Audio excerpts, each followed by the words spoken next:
Hey guys, long time no see. It's Mrs. Klein. Hey, and it's Mr. Creighton. We're here to introduce podcast 4.2. And in the previous podcast 4.1, you heard about the rise and fall of the Umayyads and how the Muslim empire split into eastern and western sections. In this podcast, you will learn about the years of Abbasid rule in the east. It's called the Golden Age in the East, you guys. Yeah, and you can find that on pages 119 to 125. Just a reminder, you will have a podcast quiz tomorrow, and here are the terms and names you need to know. Standing Army, Baghdad, Golden Age, Calligraphy, Omar Khayyam, and Faction. Just a reminder, when you hear this sound, it means you've just heard a vocab word. All right, just as always, you guys, we have big ideas and essential questions. The big idea for this unit is belief systems influence people, cultures, and governments. And the first essential question that we're looking at is how important is religion in our lives? All right, next up for the essential questions is how does religion and cultural diffusion shape society?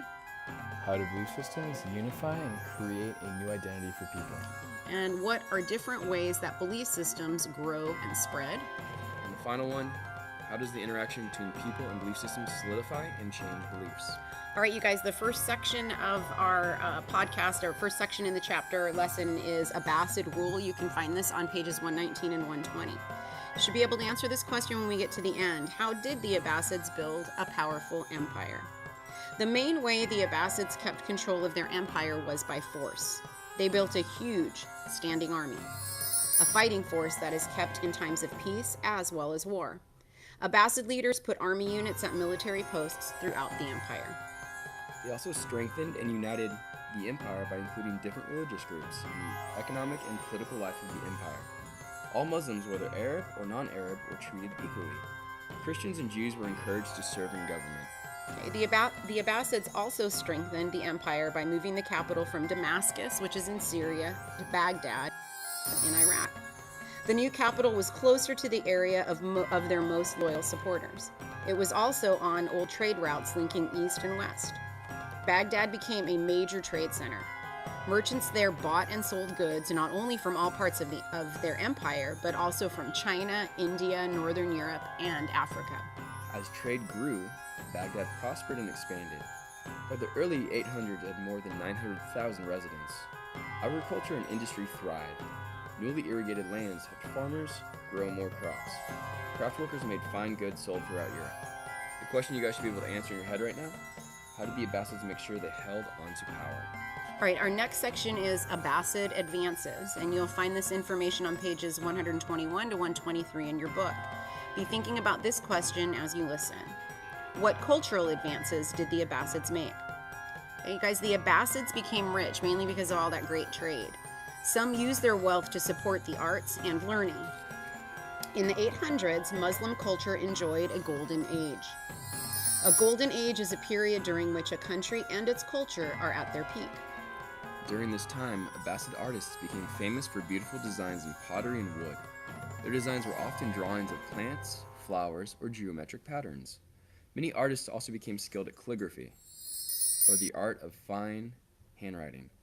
Calligraphers decorated everything from books and buildings. And you guys will remember from a couple of lessons ago that the Quran is written in calligraphy, so it's not just a religious work, but it's also a beautiful piece of art as well. During the Golden Age, Baghdad also became a center of bookmaking and literature. In the 750s, the Abbasids learned to make paper from the Chinese. This advance made it easier to make books and sparked interest in learning. Muslim scholars translated the works of Greek thinkers into Arabic. Muslim writers also created original works. Among the most popular were the tales of the 1001 Nights and the poems of Persian-born Omar Khayyam, author of the Rubaiyat. At this time, Muslim scholars also made advances in mathematics. They built on the ideas of ancient Greeks, Egyptians, and Indians. Al-Khwarizmi drew on Indian ideas to create the Arabic numbering system we still use today. Our word algebra comes from a set of mathematical calculations he published. The poet Omar Khayyam used his knowledge of mathematics and astronomy to create an accurate calendar. Muslim scholars also made advances in medicine. A doctor named Al-Razi analyzed old medical studies to identify and describe diseases. The Persian doctor Ibn Sina wrote a medical reference book that combined ancient works with recent Muslim discoveries. This book remained a key reference for more than 600 years. The Abbasids also set up hospitals throughout the empire.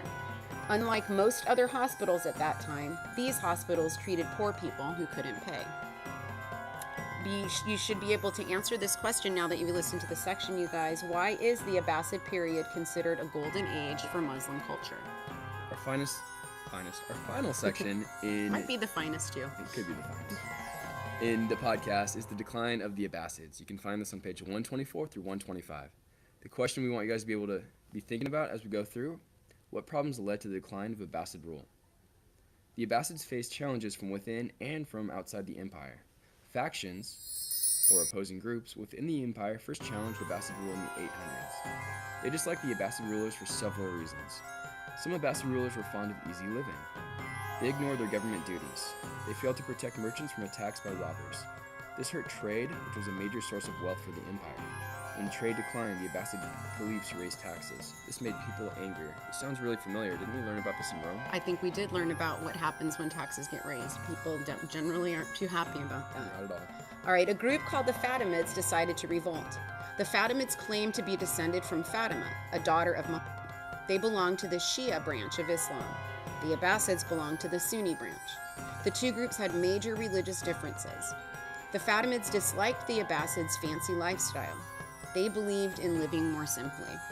In time, the Fatimids revolted and drove the Abbasids out of what is today Egypt and Tunisia. They set up their own government, making Cairo their capital. By the late 960s, they controlled much of North Africa. Fighting with the Fatimids and other factions hurt the Abbasids. These problems made them more open to attack by foreigners. And in 1055, the Seljuk Turks from Central Asia captured Baghdad. A Seljuk leader became the ruler of the empire, and he did allow the Abbasid Caliph to stay on as a religious leader. In time, the Seljuk converted to Islam. They expanded the lands under their control and captured Jerusalem. In 1258, a warrior tribe called the Mongols captured and destroyed Baghdad. They killed the Abbasid Caliph, ending Abbasid rule and the Seljuk Abbasid Empire. The question you guys should be able to answer in your head right now: why did Abbasid rule end? Just a reminder, you guys will have a podcast quiz tomorrow. Mrs. Klein, can you run through those terms one more time? Absolutely. So these are your podcast. These are the terms for your podcast quiz: standing army, Baghdad, golden age, calligraphy, Omar Khayyam, and faction. Awesome. All right, you guys, we're out of here. Have a nice day. One love.